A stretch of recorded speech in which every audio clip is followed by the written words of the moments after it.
नमस्कार दोस्तों, स्वागत है आप सभी का झाला एकेडमी पर। मैं इंद्रपाल सिंह झाला हाजिर हूं आपके लिए। संख्या पद्धति का इकाई अंक वाला जो कंसेप्ट था उस पर एक वीडियो अपलोड हो चुका है। उसकी थोड़ी सी बातें दोहराते हैं और फिर आज के क्वेश्चन करेंगे। पिछले वीडियो में आपने ये सीख लिया था कि कोई भी ऐसी डिजिट आ जाए जिसमें यूनिट प्लेस पर इकाई अंक पर यदि ज़ीरो हो, फिर उसकी कितनी भी पावर क्यों ना हो, हमेशा उसका यूनिट डिजिट जो होता है वो ज़ीरो ही होता है। इसी तरीके से कोई ऐसे नंबर आ जाए जिसमें 1 हो इकाई अंक पर या यूनिट डिजिट पर, तो उसका भी आंसर 1 होता है। ठीक ऐसे ही 5 की बात हमने की थी, कितनी ही पावर हो जाए 5 ही होता है।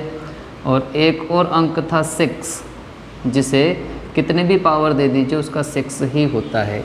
इनके अलावा जितने भी अंक थे उनके लिए हमने एक कंसेप्ट फॉलो किया था कि यदि इनमें से कोई इकाई अंक पर नहीं हो तो हम 4 का भाग लगाते थे। जब हम 4 का भाग लगाते थे तो जो रिमाइंडर बचता था उसके हिसाब से हमारी पावर छोटी हो जाती थी।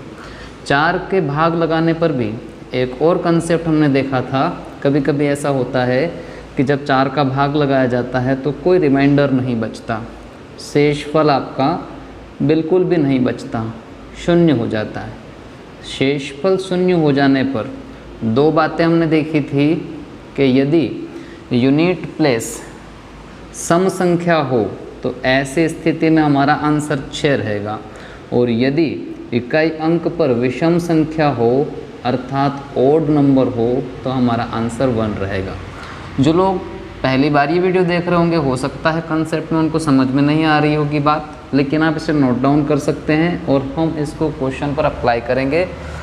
कई ऐसे क्वेश्चन हैं जिनमें ये चीज़ें यदि आपको पता है तो वो बहुत सरल हो जाते हैं। फॉर एग्ज़ाम्पल, मान लीजिए आपके पास कोई प्रश्न आया जिसमें लिखा गया हो 4 की पावर 1 प्लस 4 की पावर 2 पावर 3 पावर 4, और ऐसे करते करते अगर आप चले जाएं 4 की पावर 99 प्लस 4 की पावर 100, ऐसे प्रश्नों में आपसे पूछ लिया जाए कि बताइए ये जो क्वेश्चन है इसका इकाई अंक क्या होगा, तो बिल्कुल टेंशन की आवश्यकता नहीं है। 4 सब जगह लिखा हुआ है और पावर भी लगी हुई है, हम एक एक को आराम से सॉल्व कर सकते हैं। 4 की पावर 1 में इकाई अंक तो 4 ही होगा, अगर 2 हो जाए तो 4 चौक 16 होता है अर्थात 6 होगा। यहाँ पर पावर 3 हो तो मन में सोचे 4 चौक 16 16 चौक 64 मतलब 4। इसमें एक बात और फॉलो हो रही है कि जहाँ पावर ओड नंबर हो वहाँ वही रहता है, लेकिन जहाँ इवन नंबर आ जाता है वहाँ 6 हो जाता है। ओड नंबर होता है वहाँ वही रहता है और इवन नंबर आ जाता है वहाँ 6। मान लीजिए आपको याद ना रहे तो आप अपने हिसाब से चल सकते हैं कि 4 में यदि आप डिवाइड करेंगे 4 से तो पूरा भाग चला जाएगा। भाग जाते ही 0 में हम लोग जानते हैं कि सम संख्या होते से ही हमारा आंसर 6 होता है, जो यहाँ लिखा हुआ था। यदि इसी प्रकार से आप आगे बढ़ते जाएं तो फिर आगे लिखा हुआ था 99। मन में सोचे आप 4 से यदि इसको डिवाइड करते हैं, करके देख लीजिएगा। 4 2 जा 8, 1 बच गया, 4 4 जा 16 तो 3 बचा, अर्थात 4 चौक 16 16 चौक 64 यानी कि 4 आएगा। अंत में फिर आपको यहाँ 100 दिखाई दे रहा है, पूरा भाग चला जाएगा और 0 होने पर हम देखते हैं कि सम संख्या है तो यहाँ पर 6 होगा। ये आपको ऐड करना है और आपका आंसर बताना है। 4 6 10 14 14 और 6 20 24 और 6 30, अर्थात आपका इकाई अंक कितना आएगा तो इकाई अंक आएगा 0। ये आपका आंसर होगा। अब मान लीजिए यहाँ पर आप सभी कुछ करने बैठेंगे तो बहुत देर हो जाएगी, इसलिए आप आराम से केवल देखकर ही इसको सॉल्व कर दिए हैं। क्या कंसेप्ट हैं वो यहाँ पर दिख रहे हैं, या पिछला वीडियो आपने देखा होगा तो बाकायदा आपको समझ में आ रहा होगा क्यों ये ऐसा हो रहा है। तो ये था आज का पहला क्वेश्चन। चलते हैं अगले क्वेश्चन की तरफ। इस क्वेश्चन में ये भी हो सकता है, एक क्वेश्चन तो ये हो गया। अब दूसरे नंबर को मैं यहाँ पर लिखकर बता दूं कि मान लीजिए प्लस ना देकर आपको वो इनटू के रूप में क्वेश्चन बना कर दे यहाँ पर और यहाँ पर भी पावर 99 एज इट इज़ और प्लस को मिटाकर मैं कर रहा हूँ इंटू। यदि ऐसा प्रश्न आ जाए तो भी आपको परेशानी नहीं होगी, क्योंकि जो मेन कंसेप्ट है वो आपको पता है। क्या देखते हैं, फिर से हम ऐसे ही सोचेंगे कि 4 की पावर 1 है, अर्थात यहाँ पर 4 ही रहेगा, यहाँ पर हो जाएगा 6, यहाँ पर 4 रहेगा, अभी बताया था क्यों रहता है। फिर यहाँ पर आप देखेंगे 4 की पावर 4 है तो 0 0 मतलब 6 रहेगा। ऐसे करते करते फिर यहाँ पर यदि आप आएंगे तो फिर क्या हो जाएगा 99, मतलब 3 बचेगा तो 4 चौक 16 चौक 64 अर्थात 4 हो जाएगा, और फिर यहाँ पर 6 हो जाएगा। ऐसी स्थिति में आप देखेंगे कि यदि हम लोग देखें तो यहाँ पर गुणा होगा 4 छंग 24। अब गुणा भी जब आप करते हैं तो पूरा करने की ज़रूरत नहीं है, आप गुणा बहुत छोटा कर सकते हैं। 4 छंग 24, 24 में से आप 4 को देखें तो 4 चौक 16 अर्थात क्या हो रहा है 6। फिर आप देखें 6 6 36 अर्थात क्या हो रहा है 6 इकाई अंक पर। फिर आप जाएंगे आगे तो फिर यहाँ पर 4 रहना चाहिए, 6 चौक 24, फिर 4 आ जाएगा, फिर 6 आ जाएगा, फिर 4 आ जाएगा। अब आपको ये सोचना है कि हमारे पास कुल मिलाकर 100 डिजिट हो रही, 100 अंक हो रहे हैं, क्योंकि पावर 100 का मतलब हुआ 1 2 3 4 से 100 हैं। उन 100 में 4 4 4 कितनी बार आ रहे हैं 50 बार, और 6 6 6 कितनी बार आ रहे हैं वो भी 50 बार। तो यदि आप देखें तो हम लोग 4 को 50 बार लिखें, 6 को 50 बार लिखें, तो हमारे पास इकाई अंक के स्थान पर क्या आएगा, तो हम सभी को लिखने की आवश्यकता नहीं है, हम केवल ये कर सकते हैं 4 छंग 24 अर्थात इकाई अंक पर कितना आ जाएगा हमारे पास 4। बड़ा इजी है, बड़ी आसानी से आपको समझ में आ गया होगा। बात को आगे बढ़ाएं, अगले प्रश्न की ओर बढ़ें। देखते हैं अगला प्रश्न क्या है। इस कंसेप्ट को आप इस प्रकार भी देख सकते थे कि 100 बार नहीं, हम लोग देखते हैं 4 × 6 × 4 × 6, 1 2 3 4 ही बार देख लेते हैं। 4 छंग 24, 24 का आगे नहीं बोलना पड़ता, फिर यहाँ से ले लीजिएगा 4 चौक 16, और फिर 16 के बाद में आप देखेंगे तो 6 6 36, तो आपका कितना आ जाएगा इकाई अंक पर 6। हालांकि ऐसा इनटू में नहीं, अभी तक प्लस की बात कर रहे थे। अब बढ़ते हैं अगले क्वेश्चन की तरफ। इन कंसेप्ट पर आधारित अगला जो प्रश्न आप देखें, तो मान लीजिए यदि मैं आपसे पूछूं कि इस बार 4 4 4 और 4 की पावर में 1 2 3 4 100 जो इनटू की बात हम कर रहे थे, उसकी बात आप समझ लीजिए किस प्रकार से होगी। ये जो आप चल रही थी आखिरी में 4 की पावर 99 और 4 की पावर 100, गलती से हम इसमें 4 कह गए हैं, यहाँ पर थोड़ा ध्यान दीजिएगा। इसे आप इस प्रकार से सॉल्व करें कि 4 4 4 कितनी बार आएगा, तो देखेंगे यदि आप तो 4 की पावर 1 है, यदि तो 4 की पावर 1, थोड़ा सा चेंज कर देते हैं क्वेश्चन को, सेम ना लेकर 9 4, फिर यहाँ पर चलें आप 9, ऐसे करते करते फिर आप चलें 9। ये प्रश्न लेते हैं, ये तीसरे नंबर का क्वेश्चन हो जाएगा आपके लिए कि 4 की पावर 1 है, फिर 9 की पावर 2 है, फिर 4 की पावर 3 है, 9 की पावर 4, और ऐसे करते करते आपके पास 4 की पावर 99 और आखिरी में आता है 9 की पावर 100। अब यदि इस प्रश्न को सॉल्व किया जाए तो आप देखेंगे कि हमारे पास 9 के लिए घबराने की आवश्यकता नहीं।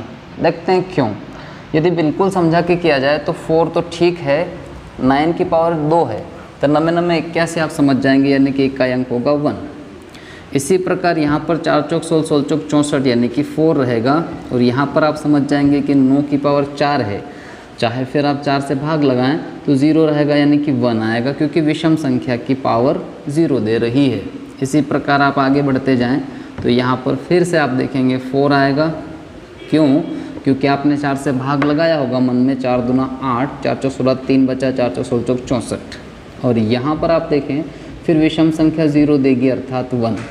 तो 1 का गुणा करने पर तो कोई फ़र्क नहीं पड़ेगा, बस हमें ये ध्यान देना है कि 4 4 4 चल रहा है। पूरी 100 संख्याओं में 4 कितनी बार आएगा, तो 4 आएगा आपके पास 50 बार। तो मैं इस प्रकार से लिख सकता हूँ कि 4 टू द पावर 50, 4 की घात 50। और 1 कितनी बार आएगा, तो 1 50 बार आएगा। और वैसे भी 1 से तो कितनी भी बार आप लिखें 1 का 1 ही रहना है। अब 4 की घात यदि 50 है तो आप इसे सॉल्व कर सकते हैं। कैसे, वही आप यहाँ 4 से डिवाइड कर दीजिए, 4 एकम 4, 1 बचेगा, 10 होगा तो 4 दूना 8 यानी 2 बच जाएगा। और 4 को यदि 2 बार लिखा जाएगा तो आप समझ जाएंगे 4 चौक 16, अर्थात आपका आंसर हो जाएगा 6। मैं उम्मीद करता हूँ बात थोड़ी थोड़ी आपको समझ में आई होगी। अब फिर इसी प्रश्न को यदि हम चौथा बनाएं तो इसके चिन्ह चेंज कर देते हैं। मान लीजिए एग्ज़ाम में आपसे यहाँ हर जगह प्लस करके पूछ लिया जाए तो भी आपको कोई परेशानी नहीं होगी, क्योंकि आपको पता है 4 का 4 रहेगा और यहाँ प्लस लगकर 1 हो जाएगा। यहाँ पर प्लस, यहाँ पर प्लस, यहाँ पर प्लस, और सभी जगह हम लोगों ने चिन्ह को चेंज कर दिया। ये इस प्रकार से आप इसको सॉल्व करेंगे। अब आप पाएंगे कि यदि हम इनको जोड़ें तो ये किस प्रकार से जुड़ते हैं, उस पर थोड़ा ध्यान केंद्रित करें। जो आपकी 2 टर्म हैं वो 4 + 1 दे रही है, 2 टर्म मिलकर आपको दे रही है 5। ठीक इसी प्रकार से फिर से 2 टर्म मिल गई तो 4 और 1 2 टर्म मिलकर आपको प्लस में दे रही है 5। ऐसी टर्म कितनी बार मिल जाएगी, तो आप ध्यान दें आखिरी तक आपको 5 ही मिलने वाला है। और जब 5 5 5 आप देखें तो ये 50 बार मिलेगा। क्यों 50 बार, 100 बार क्यों नहीं, क्योंकि 100 में से 2 डिजिट 1 अंक दे रही, मतलब आधा करें तो आप यूँ देखेंगे कि 5 5 5 हमको कितनी बार जोड़ना है, 50 बार। और 50 बार यदि आप जोड़ेंगे तो आप देखेंगे कि 50 पंजे 250, और इत्मीनान से आप देख लेंगे कि इकाई अंक पर कितना होगा, 0। ये हो जाएगा आपका आंसर। तो क्वेश्चन देखने में बड़ा ज़रूर लग सकता है लेकिन उसका आंसर बहुत छोटा होगा। क्यों, क्योंकि आपको ये कंसेप्ट सारे पता हैं। यदि ये 3 बातें आपको पता होगी तो हर क्वेश्चन आप सॉल्व कर सकते हैं। इसी प्रकार से बात को थोड़ा और आगे बढ़ाते हैं, कुछ और प्रश्नों की तरफ मैं आपको ले जाता हूँ। मान लीजिए बहुत बड़ी पावर दे दे आपको, ये तो छोटी पावर थी या 100 तक थी। कभी छोटे अंकों में पूछ लिया जाए आपसे 222 की पावर आपको दे दी जाए 8 8 8, उसके बाद प्लस 888 की पावर आपको बना के दे दी जाए 222, फिर इसके बाद में 333 333 की पावर आपको 555 मिल जाए। फिर इसके बाद में मैं आपसे पूछूं कि 555 और इसकी पावर हो जाए 333। यदि इस प्रकार का प्रश्न आपके पास आ जाए जिसमें पावर आप देखें बड़ी है तो परेशान होने की कतई ज़रूरत नहीं है, हमारे कंसेप्ट इसमें भी लगते हैं। देखते हैं कैसे लगेंगे। यहाँ पर आप पावर को छोटा करने के लिए 4 से डिवाइड करेंगे और आप जानते हैं कि 4 से पूरा डिवाइड हो जाएगा। जब ये पूरा डिवाइड हो जाएगा तो 0 बचेगा, और 0 बचेगा तो आपका ध्यान यहाँ आना चाहिए कि एक ऐसा अंक है जो सम संख्या है और 0 दे रहा है, अर्थात यहाँ पर हो जाएगा 6। ठीक इसी प्रकार से आपका ध्यान यहाँ जाएगा। इसमें आप देखेंगे कि यहाँ यदि आप 4 से डिवाइड करते हैं, चाहे तो आप पूरी संख्या करें, पीछे के 2 अंक करें तो भी पता चल जाता है। फिलहाल मैं पूरी संख्या को डिवाइड कर रहा हूँ। 4 पंजो 20, 2 बचेगा, फिर 4 पंजो 20 तो 2 बच गया, 2 बच गया अर्थात 8 64 मतलब 4 रहेगा। ठीक इसी प्रकार आप यहाँ पहुँचेंगे। यहाँ आप देखेंगे 4 से डिवाइड करके तो आप देखेंगे 4 एकम 4, 1 बचेगा, 4 तिया 12, 3 बचेगा 35 होगा। तो आप देखेंगे कि 4 8 32 यानी 3 बच गया, तो 3 तिया 9 9 तिया 27, आप समझ गए यहाँ पर 7 होगा। तो 5 में मैं आपको सॉल्व नहीं कराऊंगा, क्यों, क्योंकि आप जानते हैं 5 की कितनी भी पावर हो 5 ही निकल कर सामने आ जाएगा। इस प्रकार से यदि आप इनको ऐड कर देंगे तो आपका आंसर आप देख पाएंगे कि कितना बनेगा। कुछ नहीं है, 6 4 10 7 17 17 और 5 22, यानी आपका जो यूनिट प्लेस पर इकाई अंक जो है वो कितना होगा, 2। उम्मीद है यह प्रश्न भी आपको समझ में आ गया होगा। एक और तरीका था जिससे आप इसको कर सकते थे। एक और तरीका तो क्या, बस उसमें ये रहता कि आप यहाँ पर पूरा भाग में लगाकर, आप जानते हैं कि 4 उसी संख्या को डिवाइड कर सकता है जिसमें आखिरी के 2 अंकों में भाग चला जाए। तो आप पूरा डिवाइड नहीं करते तो आप कहते 4 दूना 8, 4 दूना 8 मतलब डिवाइड हो गया 6। यहाँ केवल 22 में देखते हैं आप, 4 पंजो 20, 2 बच गया अर्थात 8 8 64। और यहाँ आप केवल 55 के लिए बात करते, 4 एकम 4, 1 बचता, 4 तिया 12, 3 बचता, 3 3 होते 27। तो ऐसे आखिरी के दो अंकों में डिवाइड करके भी आप आंसर ला सकते हैं। उम्मीद है यहाँ तक आपको मेरी सारी बातें समझ में आ गई होगी। थोड़ा सा और आगे बढ़ते हैं। कभी कभी पेपर में ऐसे भी प्रश्न मिलते हैं जिसमें एक सीरियल चला जाता है।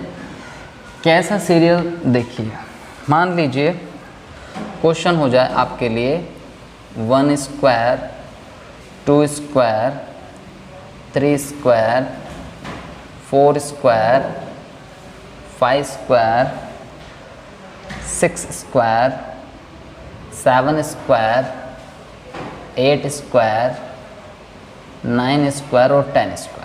ये क्वेश्चन है और आपसे पूछ लिया जाए कि इसमें इकाई अंक या यूनिट डिजिट पर कितना आएगा। बिल्कुल परेशान होने की आवश्यकता नहीं है। इसे आप यूँ भी देख सकते हैं कि यहाँ पर 0 है, आप इसको 2 बार लिखेंगे तो भी पीछे 0 आएगा, और जब 0 का कहीं भी आप गुणा करेंगे तो आपका इकाई अंक कितना हो जाएगा? 0। बहुत आसानी से आप इसका 0 समझ गए। या तो आप यहाँ से समझें या फिर आप यहाँ भी समझ सकते हैं कि 5 और 6, हम जानते हैं कि 5 और 6 कितने भी पावर आपको लगा के दे 5 और 6 ही रहता है। 5 और 6 का गुणा होगा तो 5 छंग 30। अब 30 से आप इधर इधर किधर भी गुणा करें, 30 में एक 0 दिखते से आप समझ जाएंगे कि आपका यूनिट प्लेस होगा 0। उम्मीद है ये बात भी आपको समझ में आ गई होगी। इसी प्रकार के और क्वेश्चन के लिए हम लोग मिलेंगे अगले वीडियो में। तब तक के लिए ये सारे कंसेप्ट दिमाग में रखिएगा और इन्हें नोट डाउन कर लीजिएगा। धन्यवाद।